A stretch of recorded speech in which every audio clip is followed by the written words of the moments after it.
Welcome to the Insomnia Project. Sit back, relax, and listen as we have a conversation about the mundane. One thing that we can promise is that our conversation will be hopefully less than fascinating so that you, our listeners, can just drift off. Thank you for joining us. We hope you will listen and sleep. I am your host, Marco Timpano, and joining me is Kevin. Look, I even got your first name wrong. I'm so worried about thinking getting about it the second one. Yeah, Kevin Kruchkywich. Did I get it right? Kruchkywich. So I got it wrong both times. Both times. Well, isn't that I got both parts of my name wrong. Should we try for my middle name now? Well, what is your middle name? James. Oh, let me see.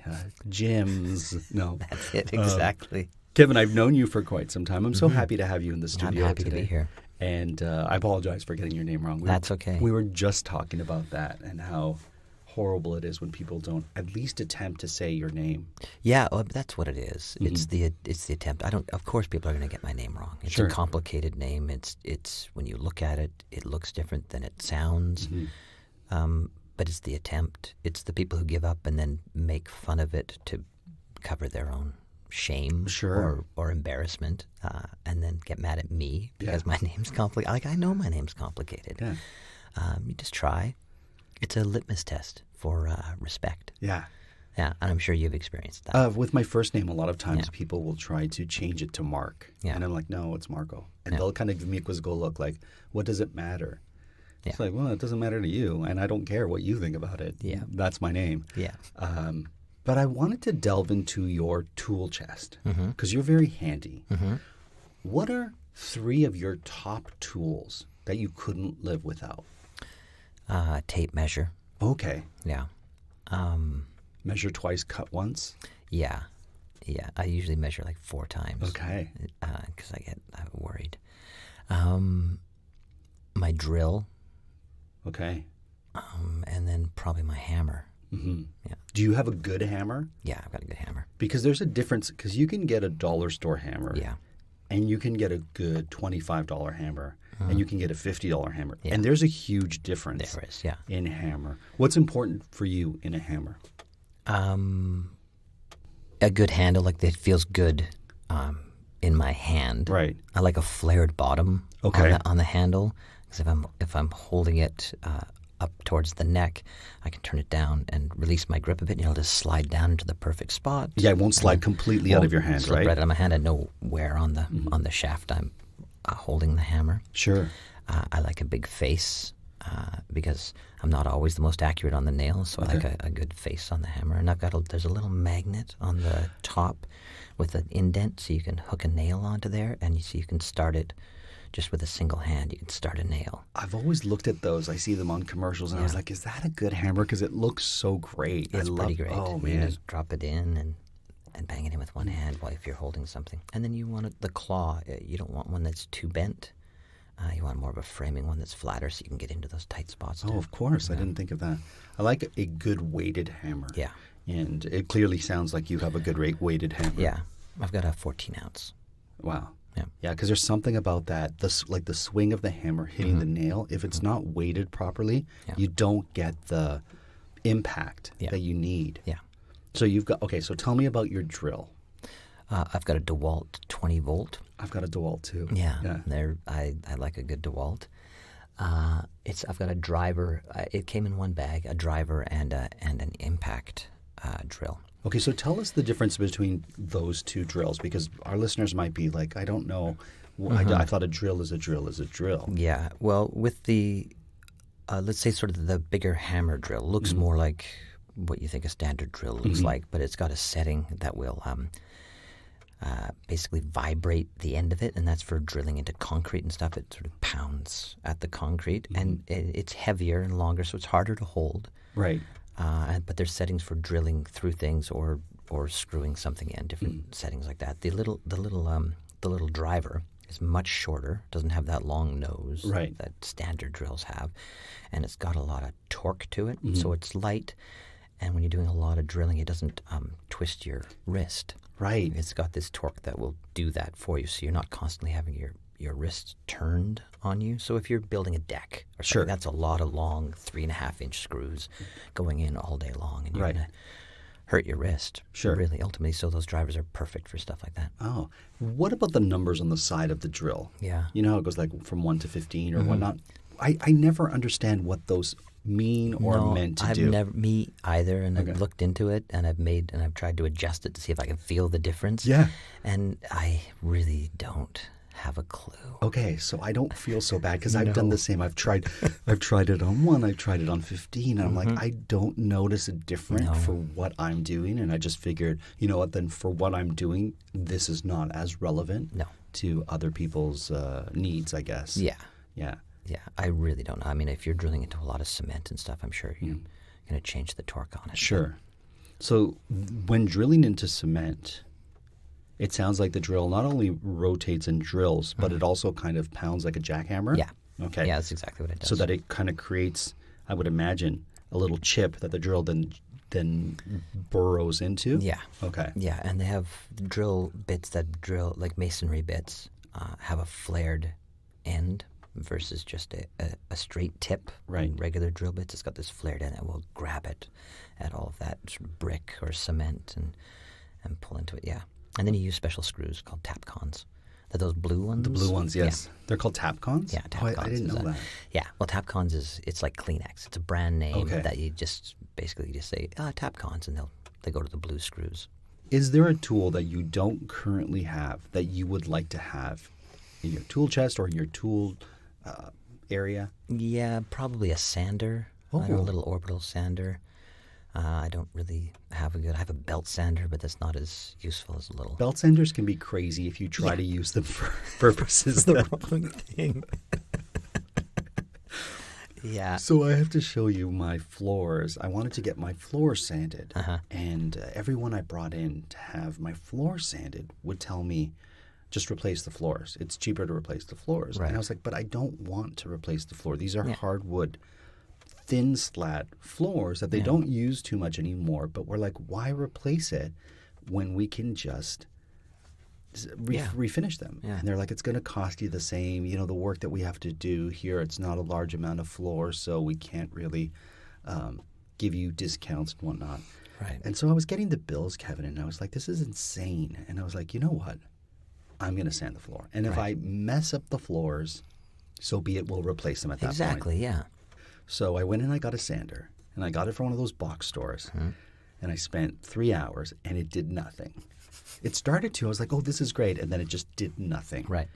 So then I went to a place that's really close to my house. If you ever need industrial tools, right close to where we are, great place. And I walked in there, and I go, do you have a sander for floors? And they're like, yeah. And they're like, I'd like to rent one. They're like, I don't know. Was it one of the big uprights that spin? No, it was more like a, how was it? It was like a belt sander. Right.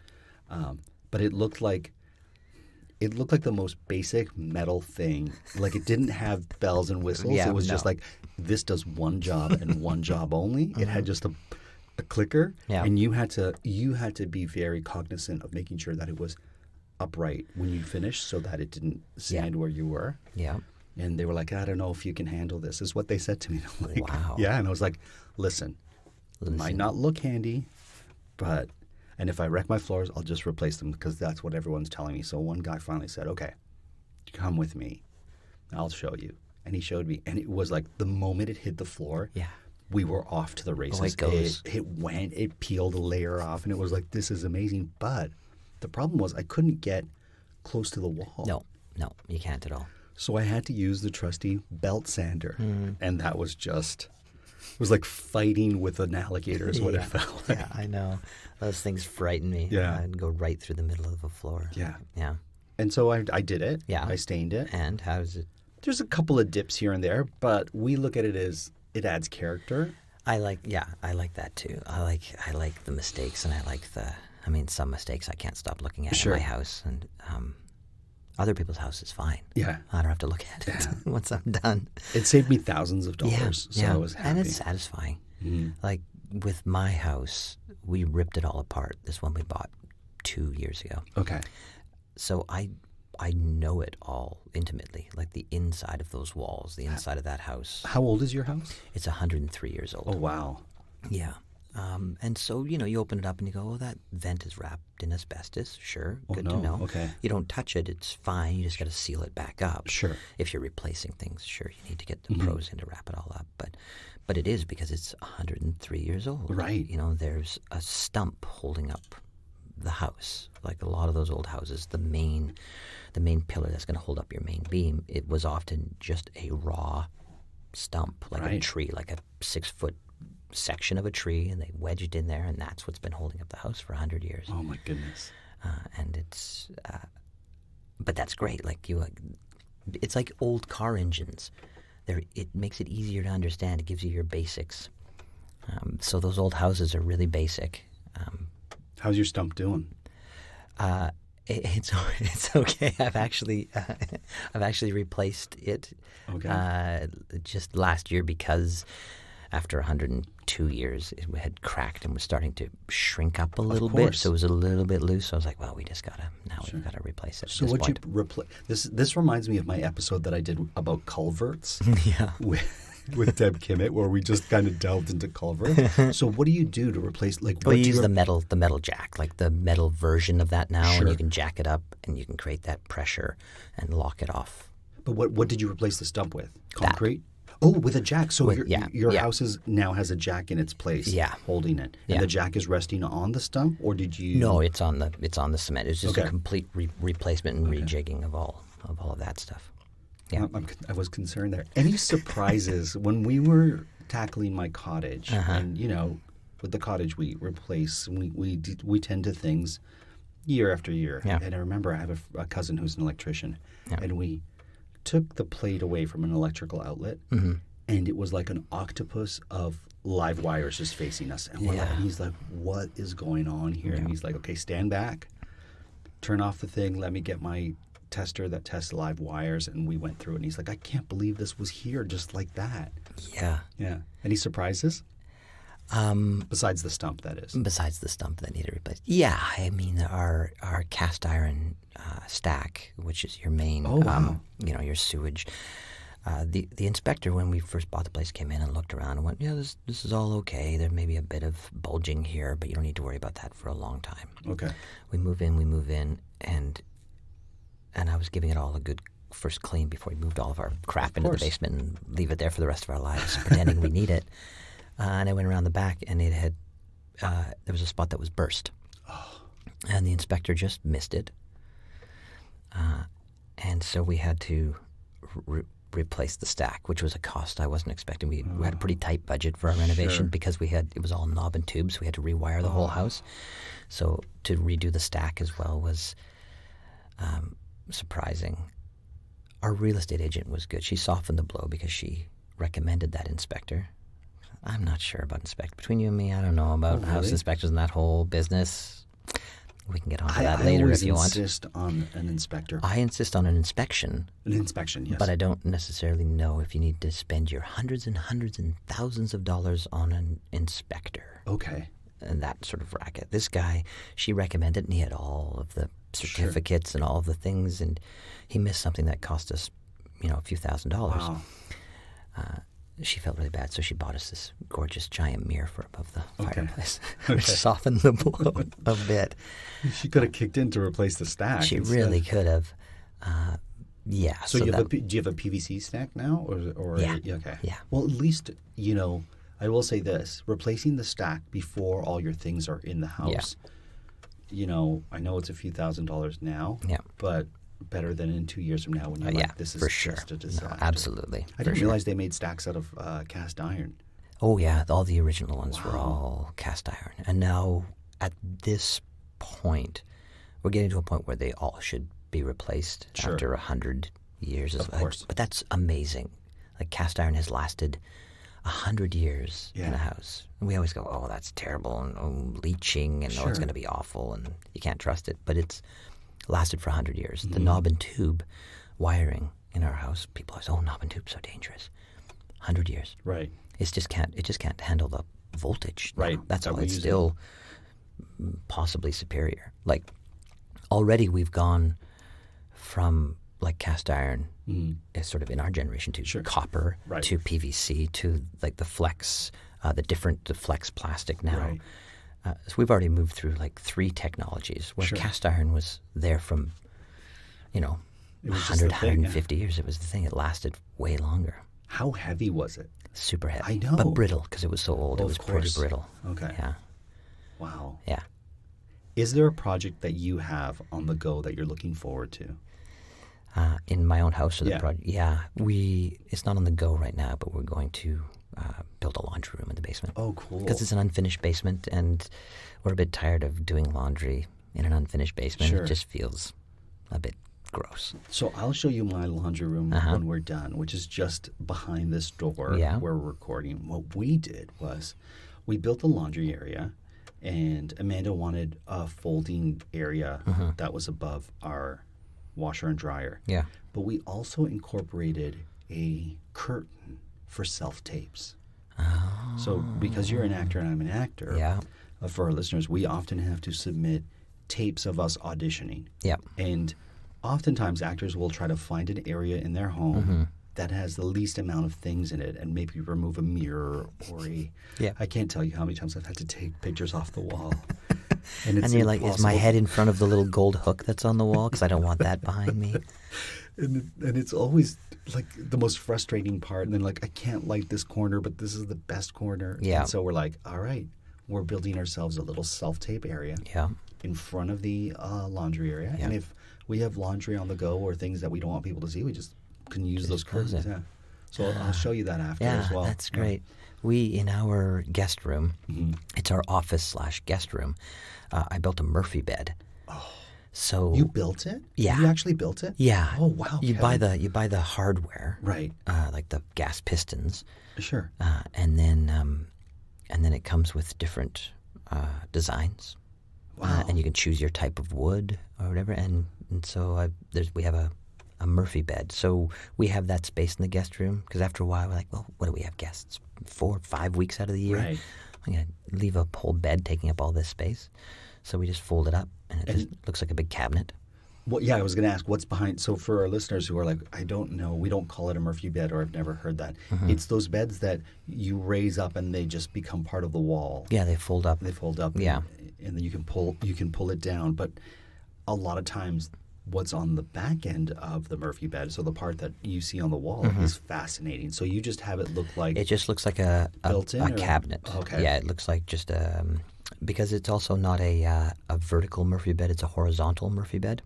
Oh. Yeah, so when it opens up, the head of the bed isn't against the wall. Okay. It opens up and the head of the bed is to the left of I see. that wall. So it's lower, so we have above it we have pictures that's great. and things like that on top of it. Sure. And then it just looks like an armoire, sort of like a lower shelving, and it's great because then we have a room, we have all that space in the room, and then that wall, that's the wall that we record against. Kevin, that's amazing. I'm so impressed.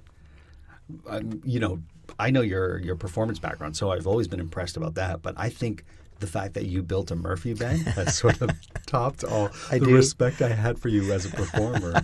But now as a builder, I'm quite impressed. I love a Murphy bed. I really do. It changes your space. So easy, so easy. You never have to see that bed until a guest comes. And then your guests are very impressed. Mm-hmm. I've been wanting a Murphy bed in our office for years. And I think my wife, Amanda, is finally sort of warming up to it. But that's what I want. But I never thought of building it. I always thought of like ordering in one that I can then sort of... Yeah, I think it's cheaper to build it, and you can customize it. So if you wanted to put a couch on the back side of it, so when it folds down, it'll sit on the seat of the couch, but you have a sitting space or have a desk that'll fold up on it, or you can build whatever you want, but buying them completed is pretty overpriced. Like that one, so I bought the hardware from Lee Valley. Okay. The Lee Valley store is a good place to get it. There's also Murphy bed stores you can buy the hardware from. So that hardware cost about $320 for the hardware. Sure. And then it has all the plans, and then it's your choice of wood. So I just did plywood. Oh, wow. Like I just didn't want to make it expensive. Sure. Good one side plywood. And all of that material cost another $300. Wow. So that's, about $650. And you buy a mattress. We got a great deal on just sort of a foam one that's quite comfortable. So under $1,000, we have this Murphy bed. Yeah. And you go online and you look at something similar, and it's going to be $2,000, $2,500. The cheapest I've seen is $2,500, Yeah. and that's with, $300 off or whatever discount sale from Costco or wherever. Yeah. So I think the markup is really high. Yeah. Yeah. You could even choose better material than plywood. Sure. But plywood works great. You can paint it up, and it looks, Of course. it looks great. It's easy, and if you make a cutting error or whatever, it's just plywood. Yeah. You haven't broken. Not that you would, but I know myself. It'd be like zip on like. I was like, oh, there goes that oak. Kevin did say measure 4 times, not twice. Oh, that's fascinating. What's the biggest project you've undertaken? Well, it was probably the renovation of our house, just in scope. Okay. Because it was we had a short window of about 10 weeks. Sarah Jean was off doing a show. I took that time off at our first house that we had sold. We'd sold it to friends, and they weren't going to move in right away, so I rented it back for 2.5 months. So I had 10 weeks to rewire, and I didn't. I had an electrician in, but I helped the electrician, which saves money if you're pulling cable with the electrician. So I had to we took out 3 walls, all of the ceilings on both floors, redid the bathroom on the main floor, redid the kitchen. The floors were already done. They were beautiful. Okay, good. The guy who lived there before us was a furniture refinisher. So all the wood was beautiful, but all the plaster was a disaster. And I moved a vent, and just some of those things. So that was the biggest scope, which was great because there was a lot of project management involved in that as well. I find that the hardest is project managing. Yeah, with other tradespeople, because they're not that reliable. Right. They're so necessary that they know they're necessary, so they can just not show up, and you can't do a thing about it. I have stories that I could tell you that would make you weep, but I also sometimes your vision. They don't see your vision and they just go forward with theirs, and it's like, hang on here, that's not what we want. Yeah. And it can be trying. Yeah. When you go into a big box store or a place like Lee Valley, do you get excited? Yeah, I get excited in Lee Valley. I do. I get excited in all of them. Right. I don't know what it is about wandering through a Home Depot. Sure. But I guess it's potential. You walk in there and you go, oh, what can I make? The most fun I had at a Home Depot was my wife, Sarah Jean's a very fashionable woman. Right. And also a very messy woman. Okay. So she has a lot of clothes. Sure. And they don't always make it to a hanger. So the best use for us of our third room is to turn it into a boudoir. Oh, wonderful. So all of her stuff and her desk and office is there as well, but all of her clothes, all of her makeup, it's just that room is designated for her. So I built all of these hanging structures out of iron pipes, and so those cast iron pipes and stuff. So I spent the day in Home Depot designing and cutting pipes to fit this whole 2-walled structure. Wow. And so she could have sort of exposed hanging for all of her clothes and stuff, because she likes to be able to shop at home. Of course. It's a concept that she loves. That was my favorite. I spent the entire day just with a pad designing and then cutting and fitting them on the floor in the Home Depot. Of course. And nobody bats an eye because they're like, yep. He's busy. Yeah, he's got something going on. He's got something going on, yeah. Wow. Fascinating. I love talking to people who are handy because I'm somewhat handy. My dad was very handy. Right. I think that just kind of came down to me being around him and being his assistant. Yeah. In other words, get me this, get me that. Yep. So by virtue of that, I became somewhat handy. But I love talking to people who are handy because they get it. Like, for example, here in our basement, we replaced 2 windows. Right. And I had made them bigger. Yep. And it was an expense. And I remember Amanda saying, like, well, what's wrong with these windows? I go, they're small. Yeah. I go, even if we just double the size, because we couldn't put the windows as big as I would have liked them to be. But I remember doing it. And I didn't have too many people sort of on my side when they knew how much I was spending and what I was doing. They were like, really? Do you really need to do that? Did you have to dig out? We had to dig out. Not only do we have to dig out the front, we had to dig out the back, and we had put in a deck, and it was just. Right. It was just. Is that window under the deck or is beside under the deck? It's under the deck. Yeah. So we kind of built the corrugated sort of the well all around it, and so it was like this project, and it was messy, and you're digging dirt and anything that we had planted. So we had some. Oh, of course. What are those flowers called? They're the flowers that, they're the ones that the ants help open up. I can't remember the name. Peonies? Peonies, thank you. That's exactly, thank you. And, we transplanted those peonies from our mom's house and to ours. they're a fickle plant. Right. So we're like, okay, great. We should get them by next year because it takes and then sure enough, all the people at work step, smash, step, and you're like, oh no, this is the worst. This is the worst. And I moved them all so that they'd be out of the way. Nope. Yeah. It was like step, crash, but once it's in, and once the light comes in, and then Amanda's like, I'm so glad we did this. Yeah, huge difference. It's a huge difference, right? Yeah. So Well, how are you with painting? Do you enjoy painting? Yeah, I used to more. Okay. I don't as much anymore. I don't know why. When I first moved to Stratford, where we live now, we've been there about 7 years. My in-between job was working with our friend Sean, who has a painting business. I didn't know that. Okay. Yeah. And which is how I got my first client, like handyman client. Okay. I was painting with Sean, and they're like, "Can somebody turn this closet into a pantry for us? Any of you guys have that ability?" And I did it, and then I worked for that family for about 2.5 years. Oh, that's wonderful. They just kept project after project. Hey, we need new doors here. Can you put new doors or build this or that? And they were the best. So I did a lot of painting when I first moved, and I can paint well, but I don't. Yeah, just because it's not creative. What I love about being a handyman, especially for other people, is the problem solving that's involved. Okay. And then trying to make something beautiful out of something that like it's an elegant solution. That's really what I enjoy about it. And painting is just painting. You want it to look good and be precise, but you're not solving any problems. Kevin, I've really enjoyed this chat with you. I have as well. Where did you get, just before we end, where did you get your handiness from? From my dad. Oh, okay. Yeah, my dad is super handy. Mm-hmm. But I was surprised how much that I had absorbed. Right. I used to live in Vancouver and had a condo, and I was going to renovate it just sort of cosmetically. Sure. And my dad came out to help me, and I think he came out expecting that he was going to have to do it all and I would watch. And then we just got started, and suddenly I knew things. Right. So it was the first time I realized that I knew how to do things, and a lot of it was theory, but then the minute I did it, it was like, oh, okay. Oh, I can actually, you do it a couple times, and then suddenly that muscle memory kicks in. Right. Or you've learned it and you're able to repeat it.